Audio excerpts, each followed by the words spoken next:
notre deuxième entrevue. On poursuit tout en culture et en patrimoine. J'imagine patrimonial, parce que le titre de Catherine Gagnon, qui était agente coordonnatrice de développement culturel dans Charlevoix, avait cette appellation. Mais là, on continue en culture et patrimoine avec Philippe Monteil, qui est directeur général de l'Héritage canadien du Québec, qui est avec nous ce matin. Bonjour Philippe, bienvenue au 205.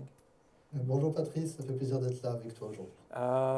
Philippe, on va parler de l'organisme que vous représentez et qui s'intéresse particulièrement à un sujet patrimonial important du côté de Charlevoix. Mais juste avant, parlons de Héritage canadien du Québec. Quel est cet organisme, qui est un organisme à but non lucratif? Oui, donc Héritage canadien du Québec est un organisme dont la mission est de préserver et conserver des propriétés historiques patrimoniales du Québec. Fondé en 1956, les fondateurs avaient un an auparavant sauvé de la démolition, préservé la maison Heurtebise à Montréal. C'était l'élément déclencheur. Cette maison avait failli être reprise à l'époque dans le cadre d'un projet de développement. Et elle date de 1739. C'est la plus vieille ferme, plus vieille bâtisse de Westmount, une OK. des plus vieilles fermes de Montréal encore debout. OK. Et la grange qui est présente là est d'ailleurs la plus vieille de Montréal, hein, ou la deuxième plus vieille. Euh, ce, Ça a donné une impulsion. Cet achat-là a donné une impulsion aux fondateurs. Les fondateurs qui sont Colin Jack Molson, Robin Molson et Mr. Beatties, des passionnés de patrimoine. Des- et ils ont sauvé cette bâtisse et ensuite ils ont eu l'opportunité d'en sauver d'autres. Ils ont créé Héritage canadien du Québec en 1956. Il faut savoir que cette branche de Molson n'est pas la branche de la brasserie, ni la branche ou la branche des Canadiens, ce sont des petits cousins. Donc OK. c'est pas, c'est le même nom de famille, mais au final, avec les années passant, les décennies passant, ils sont, c'est pas du tout la même branche au final.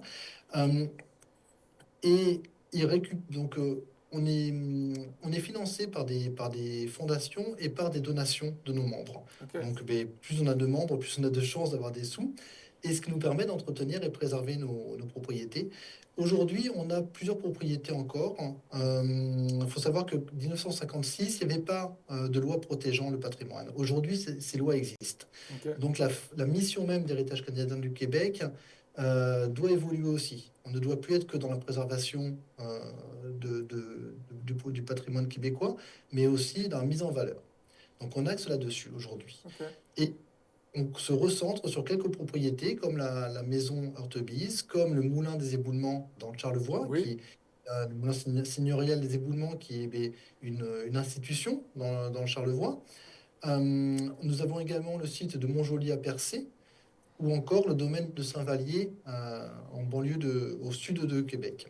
Vous J'imagine avez que c'est pas simple aussi de sélectionner et une fois qu'on prend, comme un peu, on prend en charge certains sites ou certains bâtiments patrimoniaux, ensuite de les prendre en charge, c'est déjà une étape qui doit être quand même assez complexe, mais ensuite c'est de conserver cette charge-là et de s'assurer d'avoir une pérennité dans les investissements. Et j'imagine que c'est un défi qui est annuel de tous les instants, là.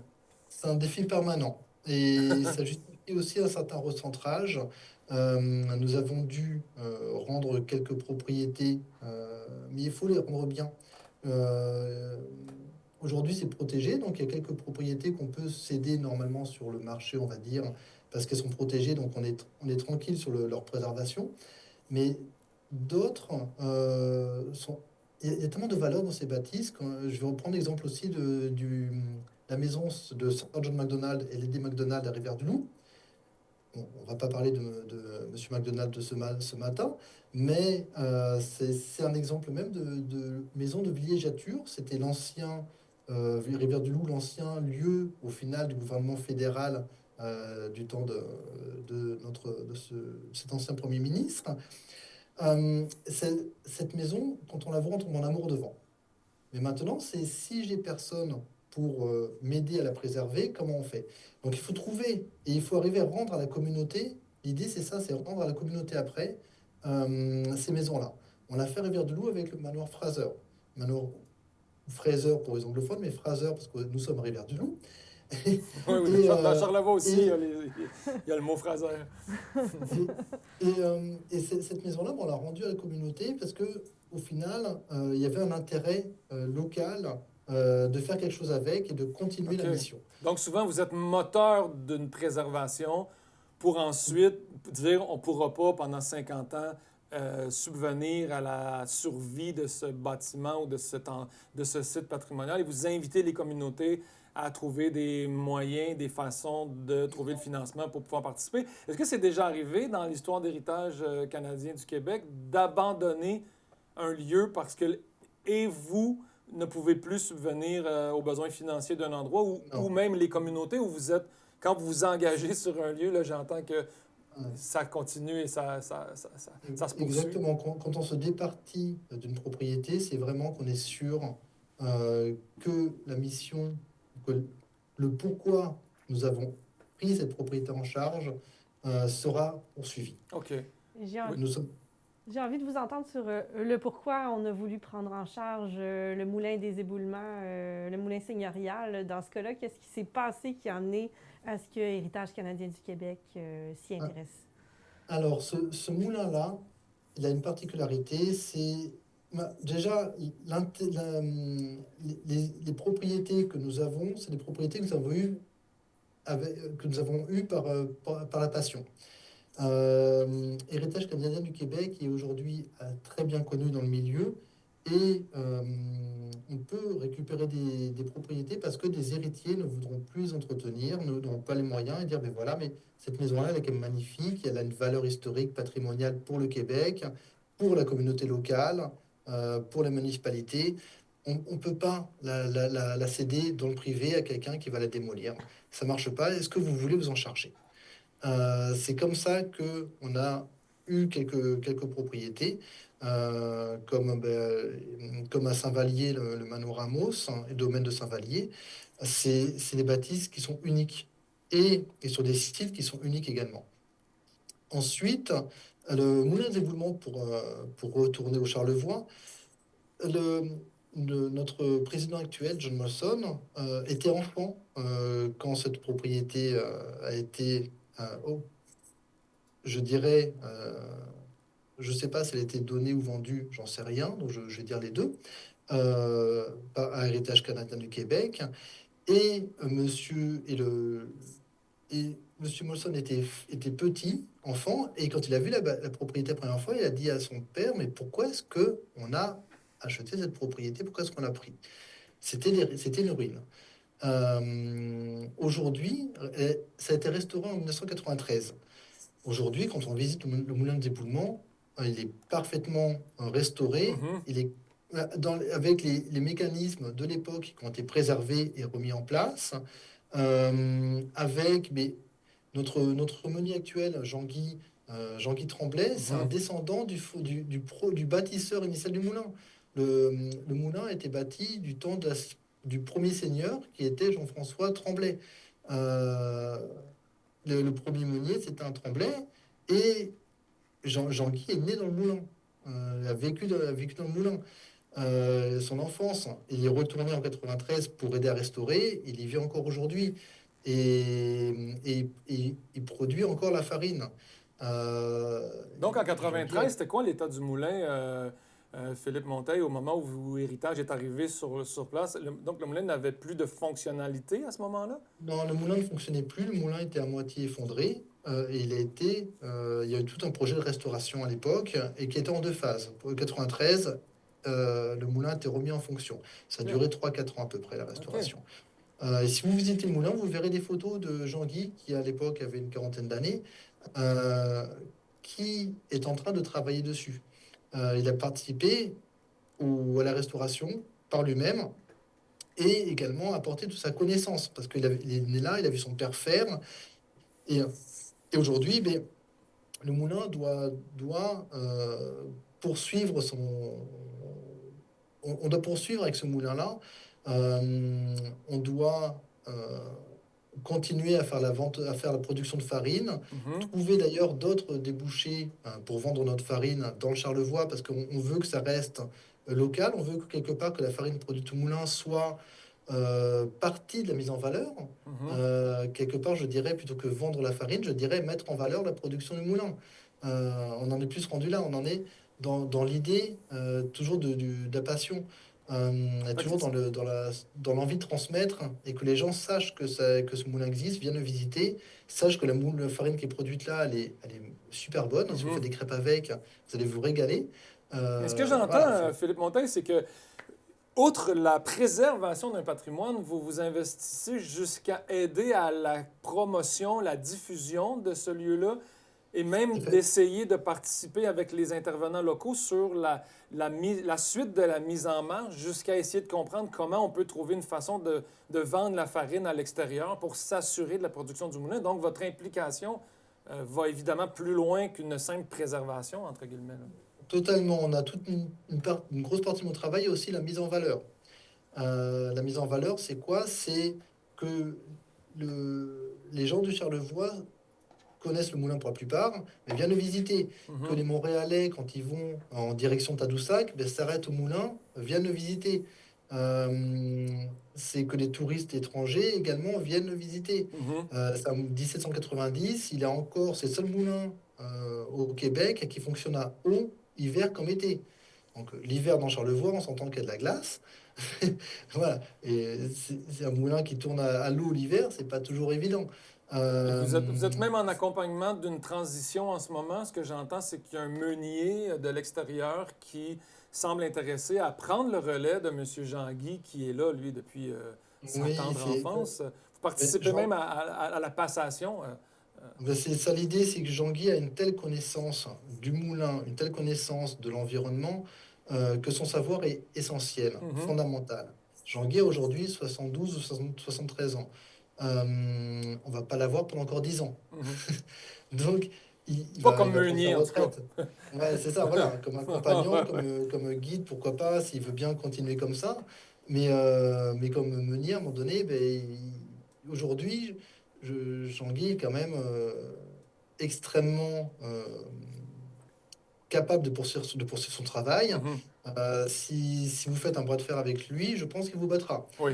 Mais il est temps qu'on aille chercher la connaissance et l'expérience derrière ce Voilà. meunier parce que pour y avoir été avec vous, c'est particulier. C'est un moulin qui est complètement en bois. Il y a des engrenages très particuliers et sa façon de fonctionner, malgré l'imposante structure du moulin, reste que c'est d'une certaine finesse que tous ces engrenages-là doivent se Oui, succéder dans cette ligne de travail-là jusqu'à ce que cette farine soit moulue. exactement. Donc, Et c'est un moulin qui fait 4 étages et qui travaille avec la gravité. mhm, La production monte au 4e étage avant de redescendre par gravité.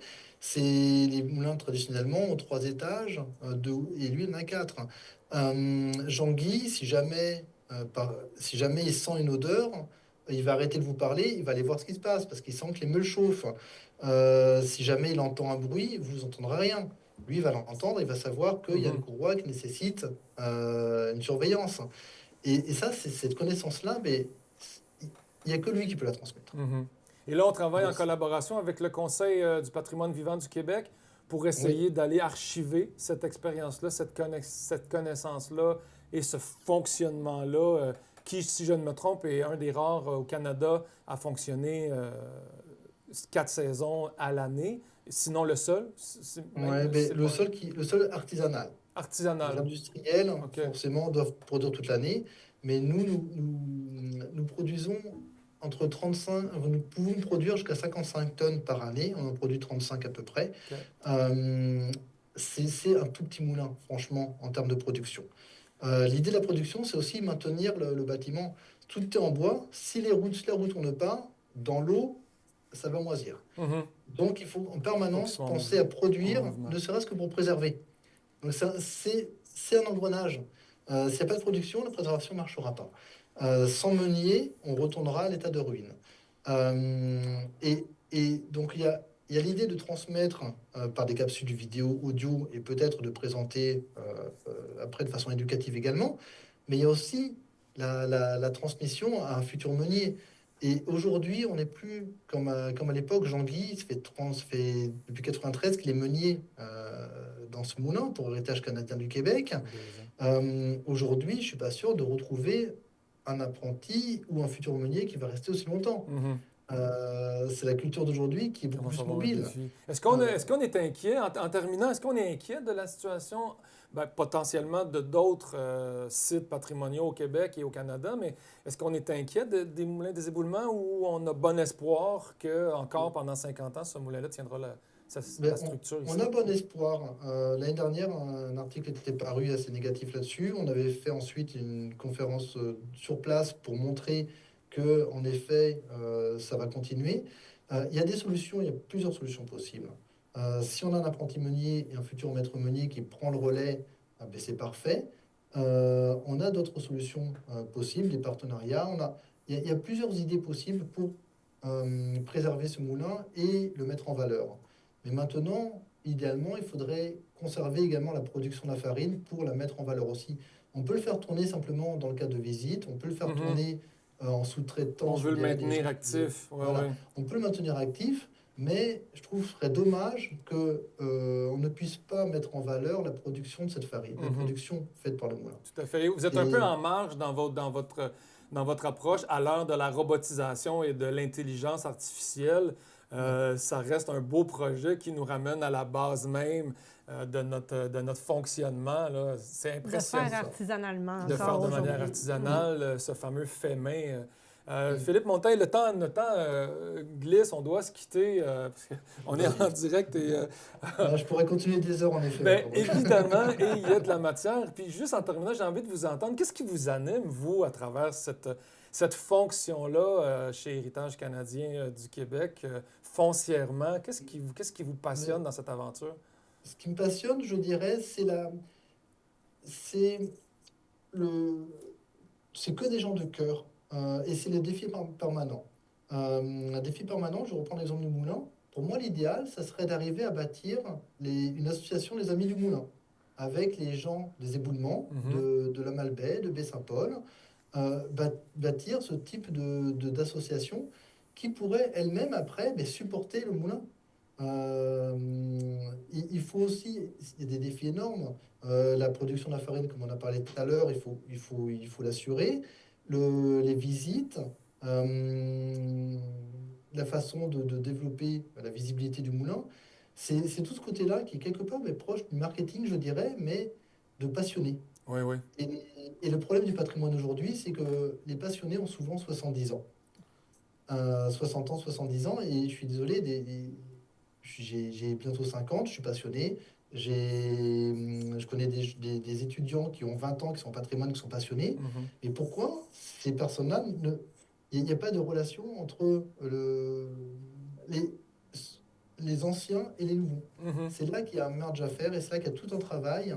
Et c'est ça aussi qui est passionnant, qui est très stimulant. Ben, c'est en lien directement avec le patrimoine vivant, sujet qui est pas à la mode, qui est pas tendance du tout à l'heure des chats GPT de ce monde et des relations virtuelles et numériques. Mm. Je pense que c'est tout à votre honneur de faire cette démarche-là. Et oui, je pense qu'il faut convaincre nos instances que peut-être qu'en ce moment, l'utilité peut-être semble moins évidente, mais si ce monde se transforme vers cette robotisation-là et cette numérisation-là de nos sociétés, puis qu'on s'embarquerait dans une version postmoderne de la matrice, entre guillemets, Oui. mais on aurait été heureux d'avoir encore un endroit comme ça où le bois fait œuvre Respire. et, et où ce lieu nous attire vers une autre époque de notre humanité, entre guillemets, et de voir cette farine-là encore se produire dans 50 ans. Je pense que ça demande aux élus d'avoir une vision d'avenir sur le développement d'une communauté et de leur contexte patrimonial Et, régional. et j'ajouterais aussi que la devise du Québec, c'est je me souviens. Mais on ne se souvient pas de rien. C'est Excellent. ça, on ne se souvient jamais de rien. Mais nous sommes justement dans le cadre de l'histoire. Et l'histoire, on la porte tous dans notre propre corps. La mémoire du passé. L'ADN. Pour finir, chaque propriété que nous avons pour valeur de les restaurer en gardant les traces du temps.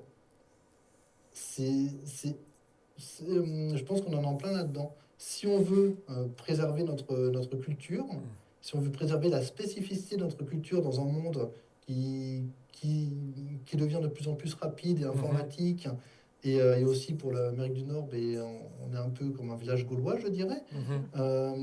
Si on veut préserver notre identité et même, je dirais, la connivence entre toute la population québécoise, l'unité, cette unification, Mhm. ben, il faut qu'on garde notre histoire. Il faut qu'on garde la mémoire de cette histoire. Si Un on bon oublie, point. ben, c'est sûr et certain que est-ce qu'on sera encore québécois dans 50 ans si on oublie ça? Ben, écoutez, à travers le patrimoine, on soulève D'autres sujets. de grandes questions, mais c'est quand on va en profondeur dans un sujet qu'on se rend compte de la complexité parfois auquel on peut faire face dans un monde hygiénique, gouverné par la mondialisation. En effet, pourquoi ne pas conserver ces lieux-là qui servent d'unité culturelle? Je trouve que c'est une très belle façon de terminer cette première rencontre avec vous, Philippe Monteil. Merci d'avoir pris le temps d'être au 205 et on va se revoir évidemment au sein de ce moulin seigneurial des éboulements pour essayer d'aller en capter ensemble l'essence et aller à la rencontre de Jean-Guy. Merci beaucoup. C'est parfait. Mais merci beaucoup. Passe une bonne journée. À très bientôt. On poursuit au 205. On vous invite à aller visiter le site de l'Héritage canadien du Québec pour avoir plus d'informations pour les passionnés et se rendre compte, c'est une très belle approche de cette note-là d'unicité culturelle pour les peuples à travers notre histoire patrimoniale. Je trouve que ça met la table et ça donne envie d'y participer encore plus. Je te dis mettre la table et participer. Moi, j'ai envie d'ajouter acheter la farine des éboulements. Et acheter la farine des Acheter éboulements. local, on le répète tellement, En mais ça effet. prend son sens. En effet, tout à fait. Venez nous visiter. Merci. On poursuit au 205. Il reste vos sorties quoi faire dans cette magnifique région de Charlevoix.